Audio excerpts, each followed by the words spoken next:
বন্ধুরা এইভাবে একবার মোরলা মাছের ঝাল বানিয়েই খেয়ে দেখুন, গরম ভাতের সঙ্গে দুর্দান্ত লাগবে।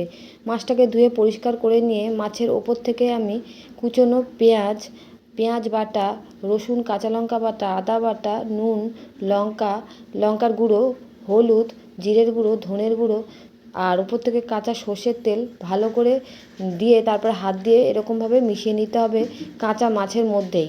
আমি কিন্তু মাছটা ভেজে নিলাম না, এইভাবেই কিন্তু রান্নাটা করতে হবে।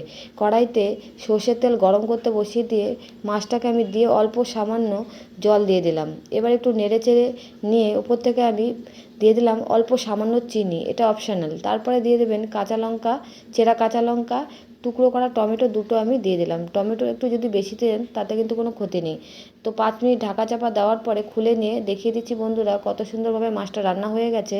তেল ছেড়ে আসলে তারপরে ওপর থেকে ধনেপাতা ছড়িয়ে নিলে কিন্তু রেডি আমাদের এই মৌরলা মাছের ঝাল।